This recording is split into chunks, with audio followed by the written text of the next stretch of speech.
Okay, you guys, we're live on Facebook. Okay.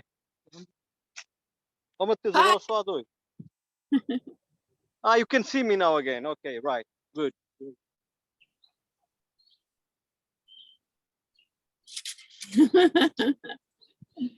Good morning, good afternoon, good evening, good night. Thanks for joining us. I'm Sheila Donahue. I'm founder of Vero. We seek out unknown artisanal wines and olive oils that are authentically made and sustainably made from around the world. And we sell them to businesses and consumers across the US. Let me get my video going so you can see me. We sell them to businesses and consumers across the US. Our website is verovinogusto.com. My idea to start my company, Vero, came about after living and working in Bologna, Italy for many years, which is where I met my good friend, Riccardo Cecilio, that is live with us from his Cork farm in Alentejo, Portugal. And Riccardo also lived in Bologna for many years, and he's Portuguese. He's a native from Alentejo, Portugal. And every so often in Bologna, he would have to go back to Portugal to tend to his Cork farm. And so this part of him, honestly, is something I never really knew much about Riccardo. And since fast forward to 2022, I now work in the wine industry. Cork is certainly an important part of the wine industry. So that's what today's VeroTalk's all about, is about Cork and Alentejo, the region, and also we're going to be tasting some wine from the Alentejo region. And we also have with us Gwendolyn Alley, who's a wine writer based in Ventura, California. And it was actually Gwendolyn's idea to have this VeroTalk. However, we had to wait. We had to wait for the harvest. Cork trees are harvested every 9 years. So yay, it's harvest time. So welcome to Montado in my farm. Montado is actually the name that we give for this natural landscape that is shaped by man. Actually, it couldn't exist without human activity. And that's where the cork oaks grow. So we are in this moment proceeding, I mean this morning, because now it's already too late to work under the sun. So they have started at 6 a.m. in the morning and they finished around 2 p.m. So now you can see the cork that has been striped from the trees, but all the stuff has left already. So yeah, so it's a very special time because it happens, as Sheila was mentioning, just once every 9 years, and this is now. Okay, Sheila, you told me to bring a bottle of wine. Should we proceed opening it, or we wait until the end? Well, we're gonna let Gwendolyn is the moderator. So okay. So Gwendolyn will tell us when we can drink. I know some of us are in Europe, so it's aperitivo time. Those of you in California probably have a cup of coffee next to you, but yeah, that's but in any case, I'm sure Gwendolyn's going to have a sip, of course, because she's going to lead us in the tasting as well. Okay. So yeah, so a little bit more about this year's harvest is that we had some problems, like in California. Do you want to let's do a little introduction part first, and you know, kind of walk through the process and then get to where you're at right now. And I know also sometimes 10 o'clock is more like 10:05 or 10:10, so we probably still have a few people that are getting on the call and joining. And if they have wine, you might want to open your wine, get your wine out of the wine fridge and get it uncorked and stuff, so when we get there and nice wine glass. So when we open the bottle and taste, and we will do that soon. So even Okay, perfect. I'm a wine professional, right? I can drink wine anytime. So if you're just joining us, I'm Gwendolyn Alley, and this is Ricardo Cicilio. Did I say that correctly? Correctly. Okay, and this is a VeroTalk with Sheila Donahue, and we are learning all about this most important thing to wine, cork. The cork. We're learning all about corks and cork farming today. We're here with cork farmer Ricardo Cicilio, who is with us live from his cork groves in Alentejo, Portugal. The Alentejo is an up-and-coming wine region, and it's also the most important cork production area in the world. And by production, it's not like a factory. You know, it starts right here with the trees, and the trees are only harvested every 9 years. So it's super, super special to be here with Ricardo today during his once every 9 years harvest of the trees. So while waiting for 9 years to harvest the trees, Ricardo cares for them, and in caring for the trees, he takes care of an entire and important ecosystem. This ecosystem is located quite close to Spain. If you know the geography of Portugal, there's lots and lots of coastline. It's a long, narrow strip, and it shares a border with Spain. So the Alentejo is right up against Spain. And there's, as you can see, kind of the rolling hills and these lush ecosystem with these beautiful large cork trees that again harbor a really important and diverse ecosystem.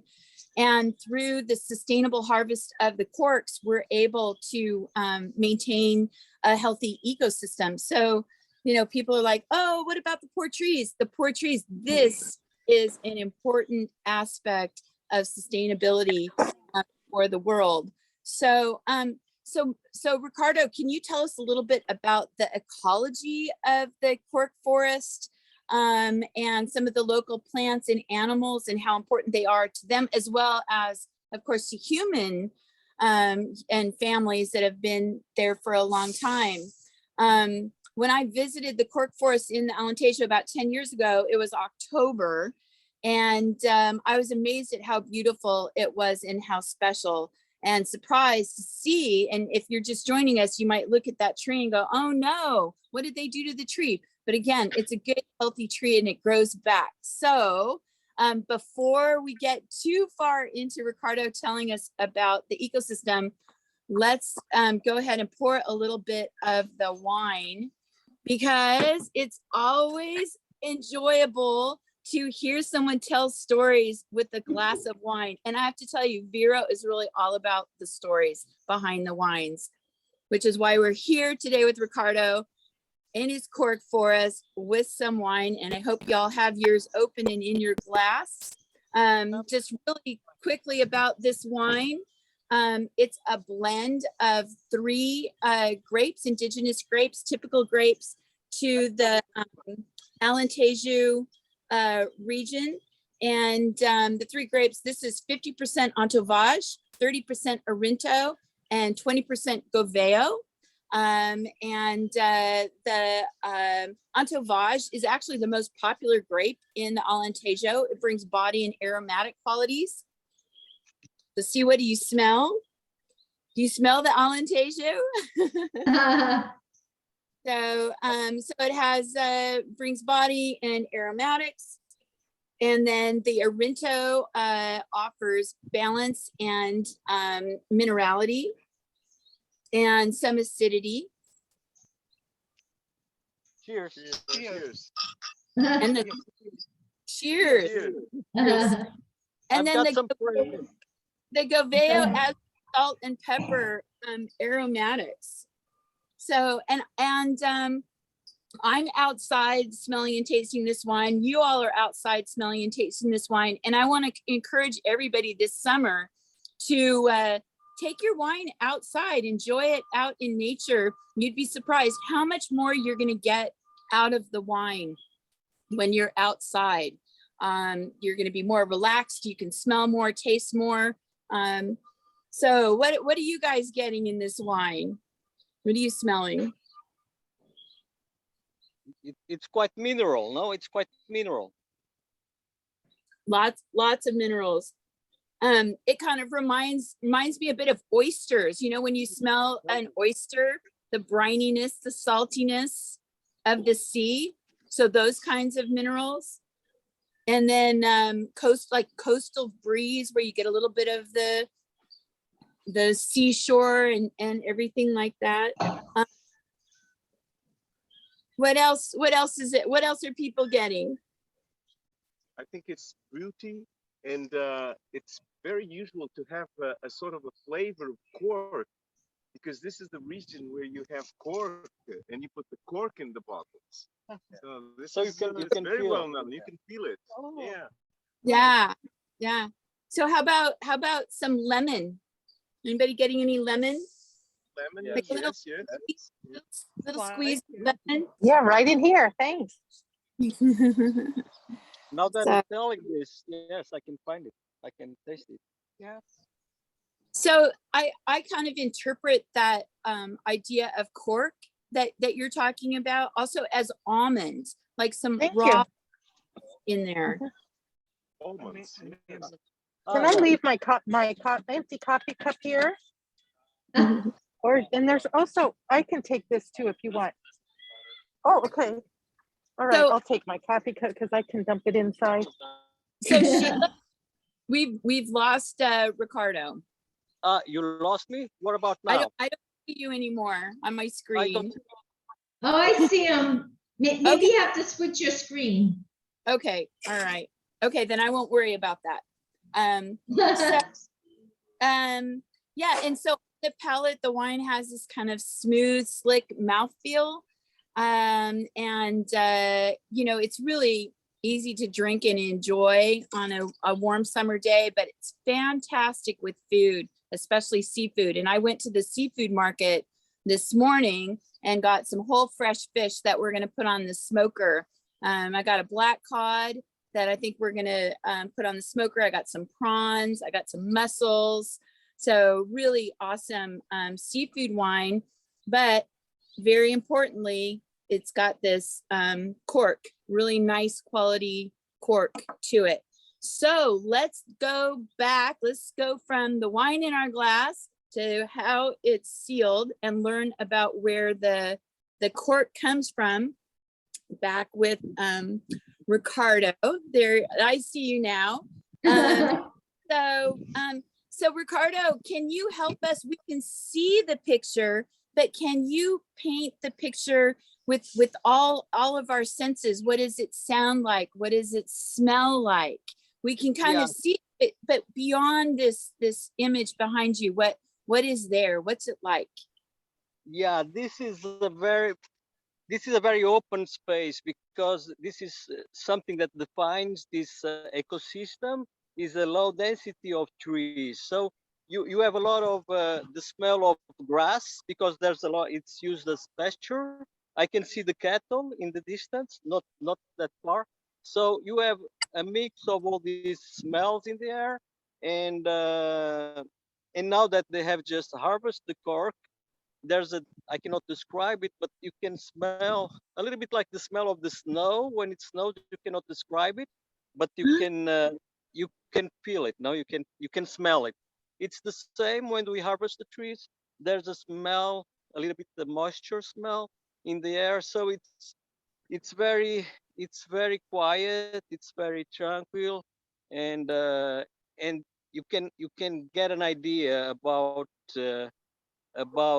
also the origins of the wine if you stand in a place like this, because it just invites you to the pleasures of food and life. Now I'm being a little bit romantic, but allowed me to be a little bit romantic. Absolutely, because that's, we want to get a sense of what it feels like to be there. you know, what it looks like, what it smells like.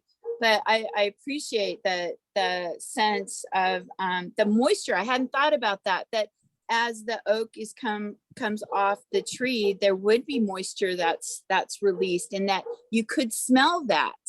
Yeah, you can smell it for a couple of days, then it's gone. But you can smell it for a couple of days. It's quite interesting, quite special.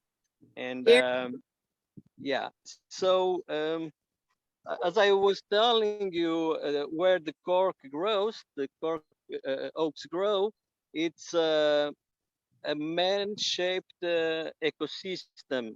So it couldn't exist without human activity, because it would be covered in dense shrubs and small trees, mainly evergreen trees. So it would have been dangerous for the bushfires, and it would have been a loss of diversity, because a lot of the animals in this landscape exists for, I don't know, but since forever, I would say. Uh, some animals couldn't have found their habitat here without the human activity, because it wouldn't exist like that. Now, for example, it's very important, this specific habitat ecosystem.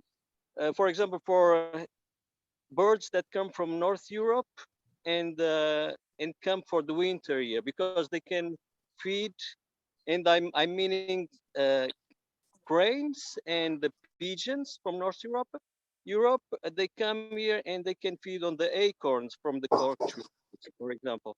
And you have a lot of diversity of animals and plants that they are well preserved, because as long as there will be cork, this is the way you can grow trees. You cannot grow cork trees like you do with the olive trees, like uh, one plant every few inches you put a new plant. No, you have to respect the distance, and in that distance you have space for cattle to pasture, for agriculture crops, and for wildlife as well. Actually, as you were asking me about fauna, animals, we actually, it's quite well preserved. Problems have been in the last 20 years, the the introduction of new diseases for wildlife, like the for rabbits we have the myxomatosis, and for hares, and they hunt in Europe. I don't know, so there's less pigeons, and but the habitat remains preserved, which is the main thing. So this is very important from that point of view.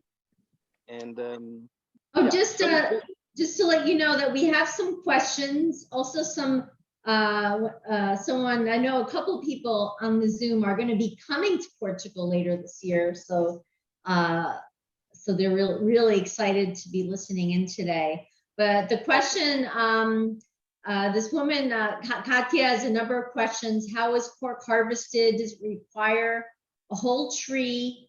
How do you scrape it off? And she'd also like a close-up of one of the trees. okay. And I do have a video I could show all of you, which was the harvesting that actually took place today. Okay, perfect. Perfect. So, so Sheila, do you want me to do a close up on a tree? Yeah, Now? yeah. I don't know if I can do it without losing the connection. Okay. The connection. All right. Well, then don't risk losing the connection. Okay. Okay. But Gwendolyn, do you want me to show the video that I got? Well, should we learn a little bit more about Ricardo's family and his history and what brought him to be here as a cork farmer? Sure. Okay, Yeah, and then we'll get to that. Okay. When we get into the details about the cork, and then towards the end, maybe we can zoom in, and if we lose the connection, we've covered what we want to cover. So perfect. So yeah. About my history on farming, as Sheila was saying before, I spent 32 years in Italy. I did my degree on biology there, and I was staying. But then there was an opportunity came up to convert agriculture crops into cork trees forest because nobody's growing cork trees from scrap anymore because it takes a long time before you can harvest them for the first time. Like for 40 years, you don't get the real income from a cork oak until it gets the cork to be harvested. So I 20 years ago, let's say, I want to make use of this opportunity, and I came and I got into the business. Even though my family was in the business, I was not paying too much attention to that. But now we had we had to divide our stuff, our land, and I got, as always, when we got to know more and more about something, you get to love it more and more at the same time. So I got involved, I'm watching and Ricardo. Oh, and so I've he's decided, great. let's He go looks back. really good. He's doing a good job. I'm happy. And yeah, so it's been 20 years. We are six brothers and sisters, and everyone took power on their own land. And this also motivates you a little bit more because you're doing something on your land, not on your family land. It's your land, so you. And yeah, because I have a passion about forest in general and animals more than agriculture crops, I've decided to do this, and now it's been a love story, let's say, a little bit with up and downs, but it's a love story. The down part of the story is because it's beautiful, you can have a glimpse, but it gets really lonely, especially when you come from a town like Bologna, where Sheila lives as well. There's always people around, things to do. Here you have to get into the frame of mind that you're gonna be in a farm with, but it's part of the business. So I accept that. I accept that, and it's a never-end story because you keep learning every day, every year, every 9 years. You learn something more about this, even though it's the basics are all the same. Yeah, so basically my story on getting back to take care and to tend for my farm is this that I'm telling you. I don't know if you want me to be more specific or on some subject, on some parts. Um, Sheila, So, you mentioned about, sorry, Green.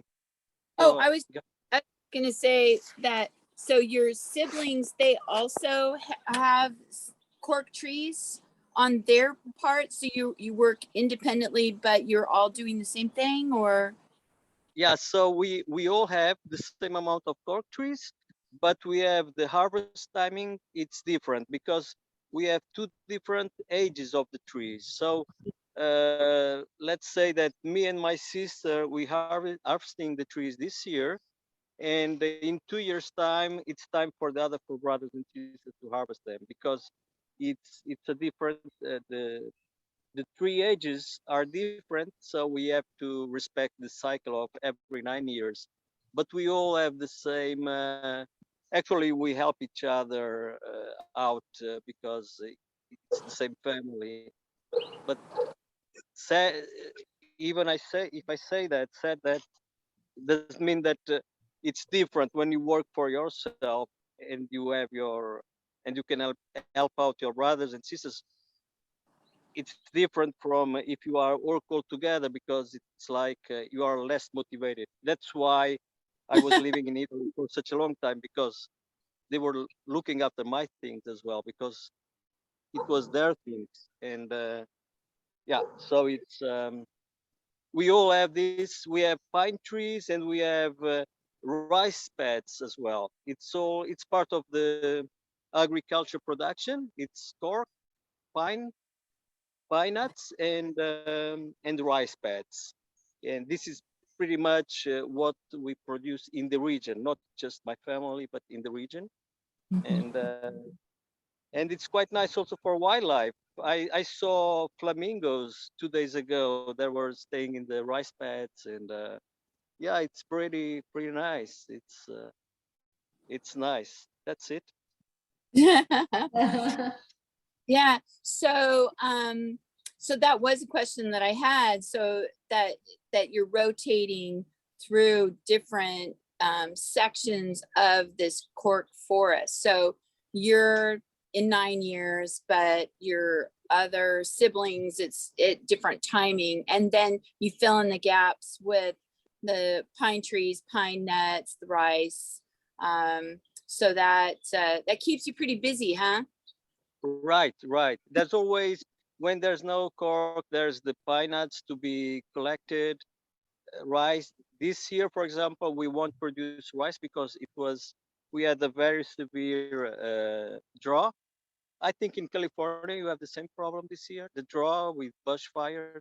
So we didn't have enough water to flood the rice pads. So we have to do tomatoes instead, you know. So there's always something. And yeah, you have also the garden to tend for. And my mom has a tourism activity, so tourists come and stay. So you have to tend for the garden. You have to do check-ins, check-outs. Yeah, it's very actually like everywhere in Europe, and I think in the United States more than in the rest of the world. We try to diversify the production, the income we have in a farm, because sometimes it's a little bit tough going to meet the end of the month. That's the what's the expression? To make ends meet or something like that. Yes. Against Yeah. me. Can you talk a little bit more about the drought and climate change and the impact on the cork trees in the cork forest? Yeah. So the climate changing is affecting the quality of the cork. At up to this moment, that's where you can see it more, because I think the rainfall this year was almost just half of its actually is. And so, for example, it's not even possible to harvest the cork from some oaks this year because there's a lack of humidity in the soil. And so it affects the resilience of the tree, because if the tree is healthy, it can stand because it's a drought-proof plant. It's even the cork. It, it evolved because of the to be a fire resistant. So Mhm. it's a that can stand the drought. But yeah, of course, when you do new growths of cork or other plants, they have a very huge rate of they dying a lot. There's a huge dead rate because in winter it doesn't rain enough, and in summer the heat waves are more and more frequent. We had 3 heat waves during spring this year, and we were touching 42 degrees Celsius, which I don't know in Fahrenheit, but it's a lot. It's really a lot. So it's um, it's I would say that you cannot see it much as when it comes to the cork production, but it's getting more and more serious. And yeah, so I would say that this kind of production helps also against the climate changing, because it preserves an ecosystem, and the cork, as you know, is it preserves the the gas, the eating gas in the atmosphere. So yeah, but yeah, it's not that you walk around and you see a lot of trees that are dying because of the climate changing, but it can become more and more serious in the future. That's for sure. Yeah. Right. The Alentejo in particular and Portugal as a country is really taking the lead in addressing climate change. And so I was kind of wondering, I know that the grape industry is very engaged in addressing this issue. And fortunately, I mean, the nights are cold, yes. So yeah, Nights are cold, yes. yeah. So that's, the grapes, the grapes don't mind as long as it doesn't get too warm and as long as it cools off at night. So, and like you were saying, the oak trees are awesome because they sequester the carbon, Right. which is so great for addressing our climate issues. So, but it's unfortunate the younger trees are not thriving as well as the older ones, making it even more important to preserve those ecosystems, for the trees, for the forest, for the planet, and for the plants and the animals that that live there. So it's like, at least for me, it kind of comes back to the planet in so many different ways. Well, let's get down into more of the nitty gritty of the trees and that process of harvesting. Let's start with a little bit more of what's involved with taking care of the trees. It's not like you're irrigating them or going out with a hose and watering them. Right, right. No, you don't need to go out and road and water them, because they are adapted to the environment here. But of course, they could use some help in that sense. But normally, it's difficult to get the water to these fields. They are most of the time they are in the middle of nowhere, so yeah, you don't need to water them. Of course, once again, if the small plants, let's say one plant that is not older than 2-3 years, it gonna suffers a lot, and it might even die if it's not if there's no water during the winter. And yeah, what we do, for example, 20 years ago, I had this new grove of cork, and we put the acorns, 3 acorns in each hollow every 5 meters, because we know already that if the winter will be dry, you're gonna find there will be just 1 out of 10 that will survive. And even though just a few of those will survive into adulthood. So yeah, it's something that more and more, maybe in the future, we'll have to forecast, to think about a system to allow the new crops to thrive. Because yeah, let's see what's happening with the climate changing. Maybe it's gonna get a little bit better. I don't know. It's nature. It's always a surprise. Yeah. Well, yeah, the wine industry, it has really banded together and is working together, doing, and Portugal again is a leader in this, doing research to learn. So is there an organization for cork growers, or just, where they're working to understand better how to help the trees survive and thrive with climate change?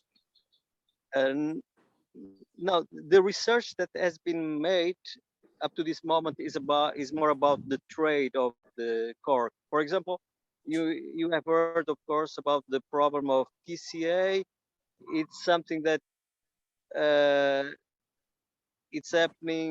was not happening before, because you were taking care of the part of the cork that you were taking from stripping from the plant. For example, the bottom of the tree, you wouldn't harvest it, because this TCA, it's due to a fungus, and this fungus exists only when there's the soil. So the problem in a few years back was that when they were using all that cork and they would mix it, and it would go all together to the industry. So research has been done now to prevent this for happening. So they will analyze and boil the cork, uh, and then they will take samples to see if this problem will go away. Because now it's getting better, but in a few years ago was bad because people were selling even the very low quality cork to the industry. Now we are paying attention to this detail, to this situation, and we are using those pieces to different Mhm. proceeds, no, to different Yeah. yeah, maybe to make handcraft stuff or tails for isolation in the homes. But yeah, it's something that it's still yeah, research has been done in the commerce, not so much on how to grow a tree, what's the best condition to grow a tree. No, it's a pity because Portugal produces more than half of the cork in the world. So I have no words to explain why they are not investing more in research to have healthier trees. Yeah, that's yeah. This is something about our country. I don't know. Well, and it could have been that in the past it was like, you know, the oak trees just grew. They were just there. And now you have to be more conscientious. So taking us through the cycle of life. So you'll take 3 acorns and you'll plant them and then do some hand watering maybe to see how they go. But it's so remote. They're dry farmed essentially. You're not irrigating them or watering them. And so they start to grow. Hopefully you get several little saplings. And Yes. during time, I'm sure the cattle like to eat them. Yes, the young oak trees. So you have to protect them from the cattle and the other deer and other animals that might want to eat the baby oaks. There's a lot there for them to survive. So only the best thrive and make it. And so we'll say by 7 years old, are the trees as tall as you? Are they as big as you? Some are smaller than me and some are 3 times my size. It depends on the echo and on the echo. I mean the soil, the What? microclimate condition. Yeah. But you're right. We put 3 acorns when we first plant them because we already expect that not the, the all three will thrive. And in that case, we have after 2 years, if the 3 acorns will born, we're gonna pull them off and leave just the better one, because otherwise there will be a wild competition between them, and it will Mhm. affect the growing. Um, Whereas for the cattle, you're right. We have to protect them when they are small because, for example, cows are terrible. They they don't eat the plant, but they will trample the plant. No, they will walk on the plant. They will and they will scratch on the plant. Even when the plant is already 3 meters, they can break it because they will go uh, scratch themselves when they itchy because of parasites or something. So yeah, and another thing, you're right, but this has been done since forever. You have to every now and then, let's say every 7 years or every 10 years, you don't really have to a schedule, but you have to fertilize the soil. So you will have a boost of growing. Like the way you do it is you plant some agriculture crops that will fix nutrients in the soil, and then you go with a tractor and will put this into you will put this into the soil so the plant can grow healthier. I don't know if I explain myself well, and yeah, this is quite much what we do about. And then we have the pruning. Now you have to prune the tree when they are 5 years, then when they are 20 years. So because ideally you're gonna have a trunk that is completely that should be completely straight until 2-3 meters, so you can actually have good pieces of cork when you stripe the trees. You see what I'm saying? So you have to Yeah. prune them so you can have a good cork, good pieces of cork for the industry. And So you're pruning them so they're shaped in such a way that you have less, mangles and angles, that right, it's right, smooth, even surface where you can get a large piece off of it. So you have to right, prune the tree to create that shape of the tree that is desirable. right. Otherwise, they should go sideways very early on their size, because otherwise you have problems harvesting the pieces of cork. Uh, Yeah, uh, that makes sense. And so you prune at about 15 and about 20. Periodically, you'll add some fertilizer beyond just the cow poop. that's yeah, that's sometimes this is already a good help. This is already a good help. Yeah, yeah, but and plow it in. Yeah. So at 5 and 20, prune them. And then how long until you get your first harvest? so the first harvest depends on the growth of each plant, because as I told you, some of my plants, they 18 years old, but some are already 4 meters, and others are 1 meter, which is 3 meters difference. So it depends on the diameter. It has to be a certain diameter, and but normally, let's say that when they are 20, 22 years, you can have the first harvest. But this is a very is not a good quality cork, because it's yeah, you can just use it to grinder it and do like tails, and not for cork, for yeah, cork for wine. You Not cannot use not this kind of cork. yeah, you cannot use, no, not that kind of cork. And Yeah. so yeah, it's not interesting for the producer to this kind of cork, because you're gonna pay very expensive the team of men that come to harvest the cork, and then they will pay you nothing. So maybe you even lose some money when you do the first harvesting.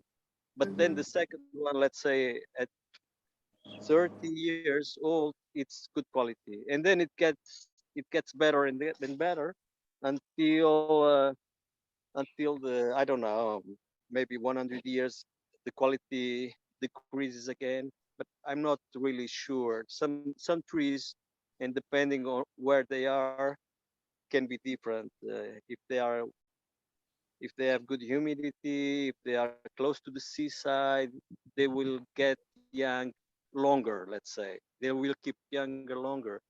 Yeah, this is yeah. And but I don't know if you are interested, but Sheila mentioned me a few weeks ago that if I had some handcraft stuff made of cork to show it. So I have here a couple of things. I don't know if it's interesting to show them. I don't want to get in your way. Um, well, I think we've kind of addressed, before you get into the other cork products, maybe tell us about how it goes from, tell us a little bit more about the actual harvesting. How do you get the cork off the tree? And then from there, how does it become this cork product, which we're most Okay. interested in? And then let's learn a little bit about some of the other cork products. Okay. So basically, you have a team of men, and normally sometimes it's different. Today I saw like 6 men on a tree, but normally 2 men go on one tree to help each other out, and with the pickaxes, I think it's the name, pickaxes, you start opening and striping the cork from the the part of the tree that is alive, because the cork is made of dead cells. So you should just take that part of the cork. So you go with the axis. You have to pay attention not to blast, not to injure the tree very much. So you have to be a professional. It's not that you go there with a pickaxe and you do it yourself. And then with the I mean, other just part, really, really quickly. So for people that may not know, so a tree has the bark, which is a protective layer, like Ricardo was saying, to protect against fire, bugs, whatever. So it has this protective layer. Most trees, that protective layer is relatively thin, but with these trees, it can be what, 4 inches, the cork, the bark, 4 inches deep? it could be no, not for. It's like I can tell you in centimeters. It's like 2.5 centimeters. I don't know in inches. Sorry. How About many inches? a finger length, It's like palm of it's your like hand. two fingers like this. Okay. No. You have to put yeah, 2 fingers. Yeah. Yeah, like that. 2 fingers. One on. Yeah, Yeah.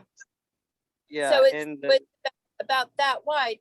And then underneath that is the cambium layer, which is the living structure that is all the way around the tree. And so then the bark will grow on top of that living structure. So as long as that cellular structure is isn't injured too much, then the new cork will just grow right on top of that cambium layer.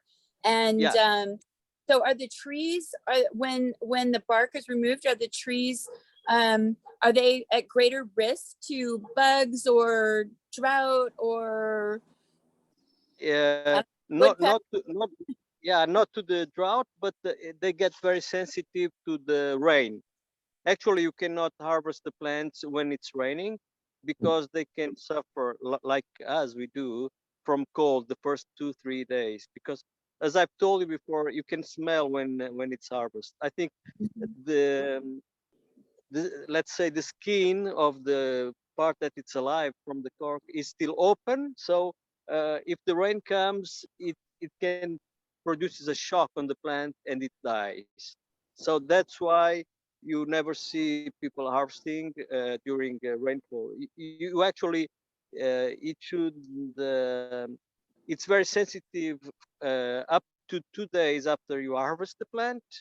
If it rains, it really can die from cold because it's completely unprotected during It would be the. just like if we went out naked in a rainstorm and we were getting pelted with hail and rain, we wouldn't like it too much either. We'd be unprotected. But if we have our jacket and our raincoat and everything, we're just fine in the rain. So Absolutely, it's the same. So this is something that you should pay attention to when you are on the field doing this kind of things. And Ricardo, can you show us, can you move a little bit so we can see the tree behind you? And okay, I can ask for some help because or no, just move yourself because you're blocking the tree. We can't see the I tree. move Okay. myself. Okay, anyway, what Okay. about now? Yeah, okay. or you So can This one, move the other this way. one. you can move the other way, There we Ricardo. Have a sip while he's repositioning, right? So look at this is a piece of cork that came off this plant and they forgot on the floor. And yeah, it's 2 fingers like this thick, you know. And Mhm. yeah, but I don't think you can have a good vision on that. I gotta put it back there.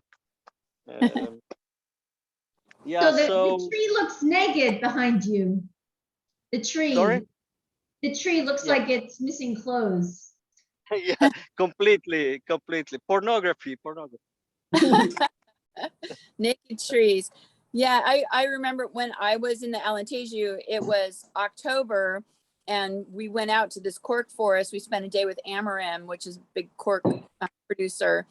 And that was one of the things that they were saying is they were just rushing to get the very end because the weather was coming. And I was like, what's the big deal? But now I understand the weather was coming and the trees were going to be naked and cold. So we don't want those poor cold naked trees. They want to sunbathe. The trees want to sunbathe.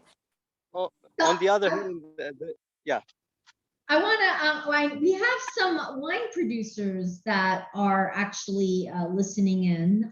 So we have Gretel Compton of Clos d'Ami, and then Katya, if she's still there.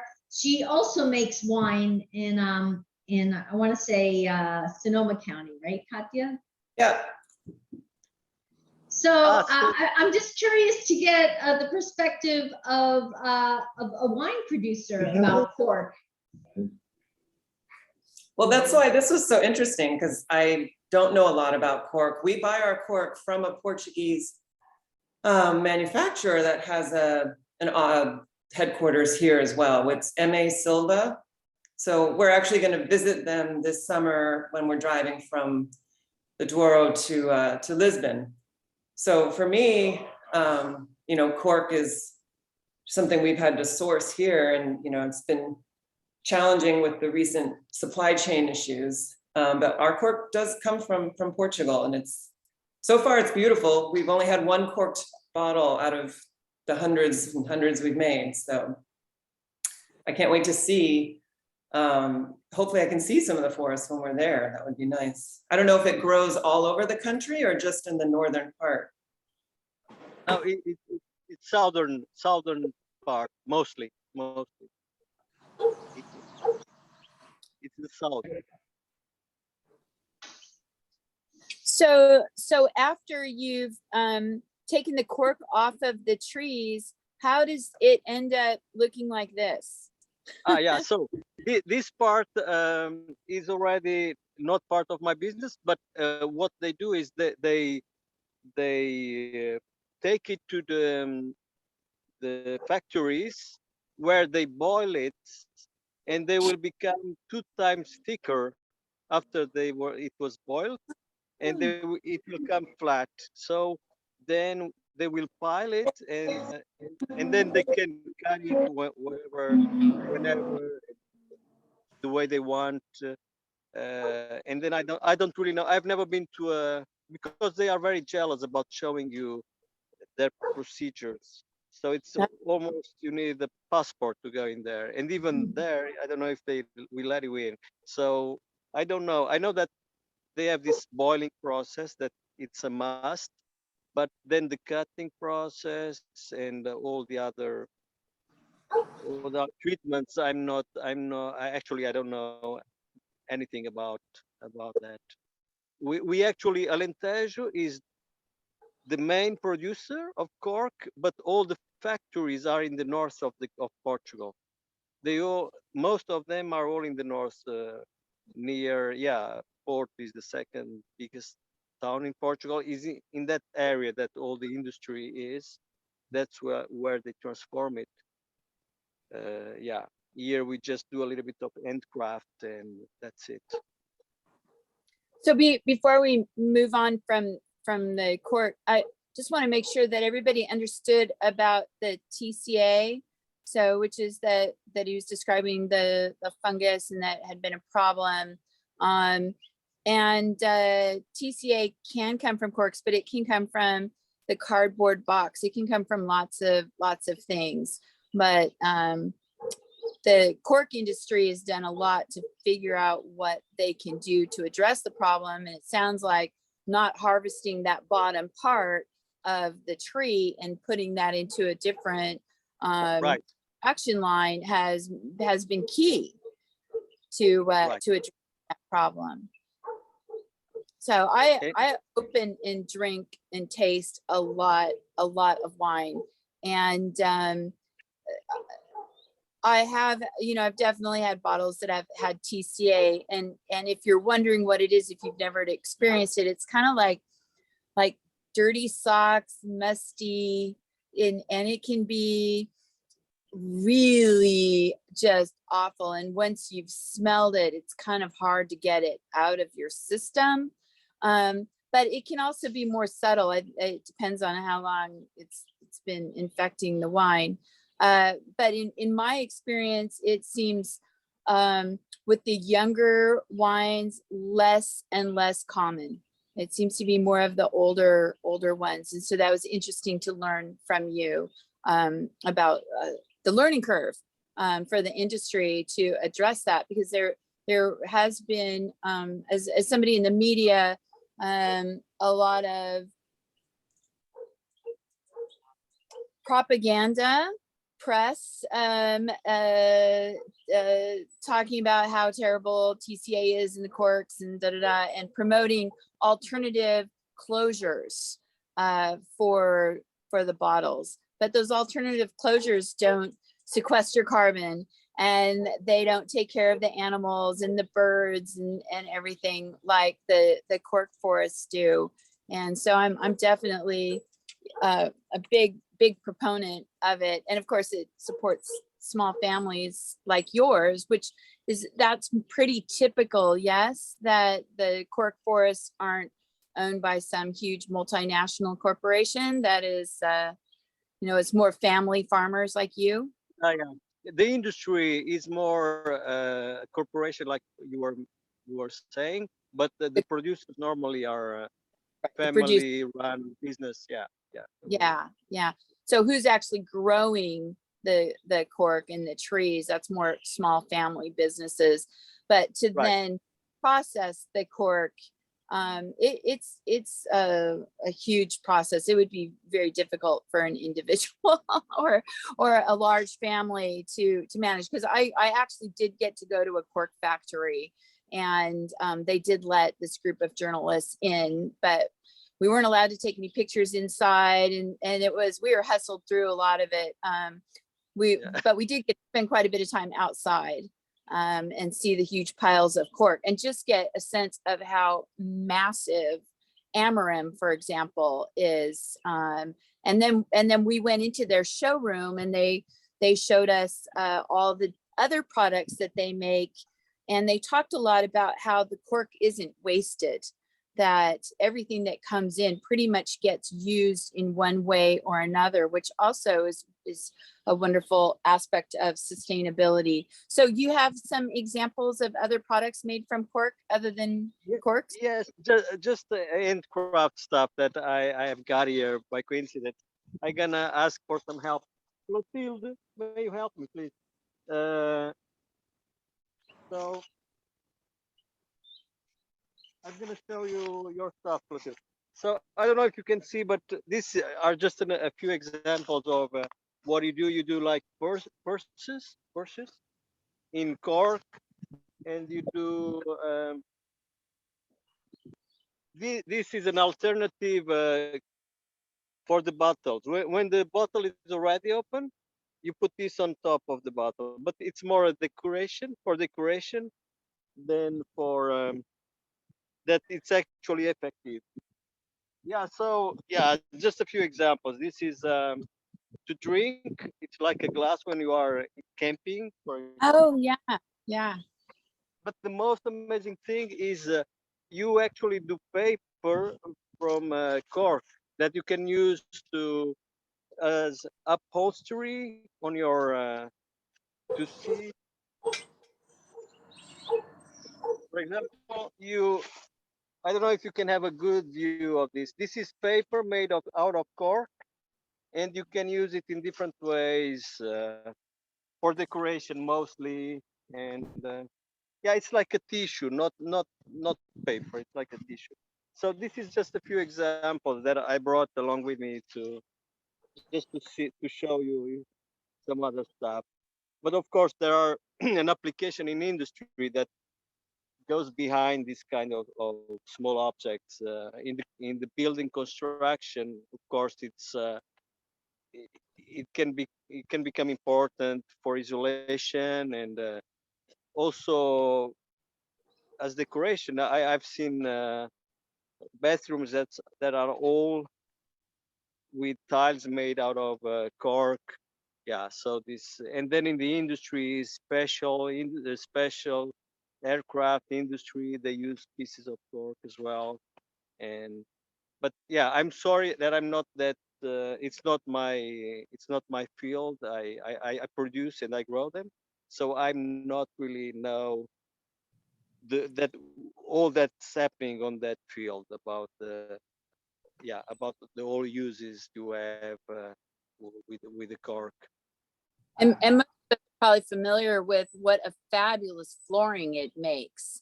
There's lots Yeah, of different flooring types now, and it's sustainable, renewable, it's insulative, it's nice to walk on, it's warm. You know, it has a right. warmth to it because it's a Right. came from a tree. Yeah, right. No, it's true. It's true, and I'm not sure, but I think it's hygienically, it's also good from that Yes. point of view. It's quite easy to clean and doesn't get microbes. I've heard about that. So yeah, The that antimicrobial, I think maybe something like that. Yeah. Yeah. yeah, but I don't want to say more than I know because I'm not sure, but I think so. So I wanted just to briefly give Ricardo the opportunity. In case I know we have some people like Katya and Kendra listening in. They're going to be in Portugal later this year. And Ricardo, you mentioned that your mom has a some sort of hospitality business. So if you wanted to just tell us, maybe about like what your mom's business is, and if people can come visit your mom or visit you when they Yeah, visit Portugal. yeah, it's a very small family business. So we're not even online, Sheila. We are not online. So normally people get towards from the word of mouth. They get here. But of course, if there's vacancy, please feel free to give them my number and we can arrange that. But it's not. It's just the word of mouth that goes. It's like my mom has in the farm like 12 small apartments, and but people normally get them as a second house, so they use it all year round. What happens is Okay. sometimes someone leaves and there's a vacancy, or it's not very common. That's why my mom decided not to put it on the internet, because normally it's always taken. But sometimes, like next week, for example, there will be an empty apartment. Anyway, thanks for thinking about about us for that question. Of course, if you know of anybody that wants to come to Alentejo, please feel free to give them my number on a personal way, because yeah, as I've told Yeah. you, yeah, Mhm. it's Yeah, yeah, I mean, and people, if anyone's interested in reaching out to Ricardo directly, just you can email us info@verovinogusto.com, or just message us on Instagram or Facebook, Vero Vino Gusto. Of course, our website is verovinogusto.com, where of course you can buy this wine from Alentejo that we're tasting today. absolutely.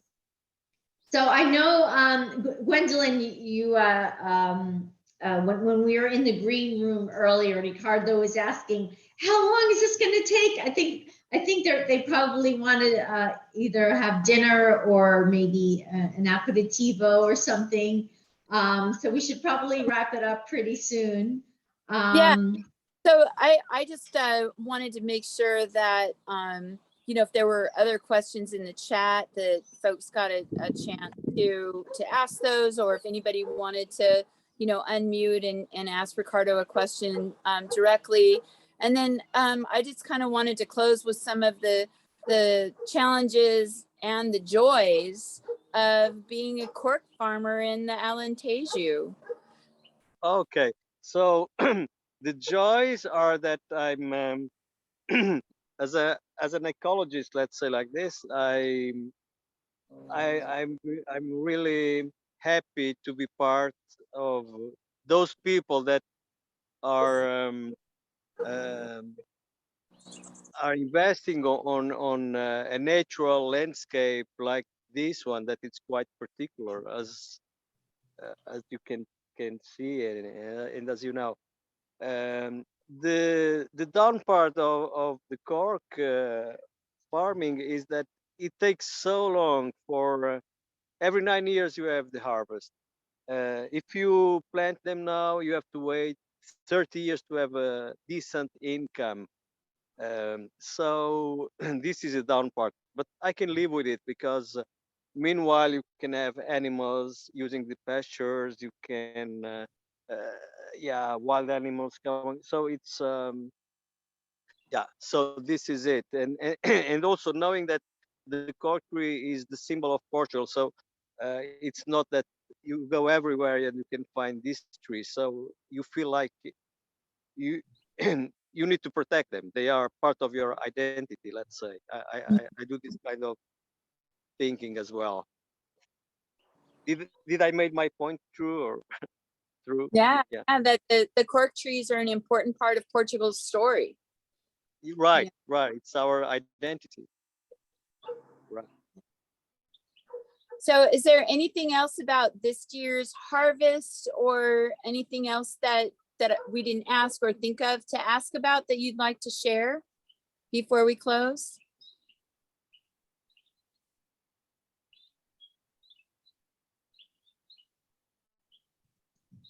I don't know if you heard you. Did you hear, is there anything about this year's harvest in particular or anything else that you'd like to share Okay. before we close? No, I mean everything is going according to the plan. The problem is there's not much moisture. I have some neighbors that could not. They had to stop before all the trees were harvested because there were problems on the to make the cork to stripe the tree. So you injure the tree more and more if it's not coming out easily. So this is something that it's happening this year for the drought. But I mean, if you don't stripe the tree this year, you'll wait until next year. So Yeah. the important thing is not damage the tree by forcing it. So that's Right. the only thing that it's different from previous years. Yeah. It's this aspect. Yeah. Well, That's- how's that? Shall we, I mean, it's a little bit after 11. I think are we good? I Maybe have think a, so. Yeah, I don't think we have any more questions. I know we have people also watching on Facebook, but I don't think we got any questions there. So I think it's time for us to toast to Ricardo for this and Gwendolyn for this interesting talk. Thank you everyone for participating. And remember, you can buy the wine that we're having, Alentejo's Herdados Gros white wine on verovinogusto.com. And we also have some friends from Bologna listening in, Nina, who's probably in New York right now, and Robin, who's probably in No, London. I'm in Bologna still. Oh, you are? Okay. Hi, everybody. Hi, Ricardo. Hi, Nina. Nice to hear you. I didn't know Yes, you we've were been following. online. Yes, Nice, we're all nice. following you. My husband, my children, and myself. You did a wonderful Wow, job. so nice. Nice. All right. Well, thanks everyone. Have a good weekend. Thank you. I hope Nice to meet you. class Bye. in Bye. person. Bye. Bye. Thank you. Thank you.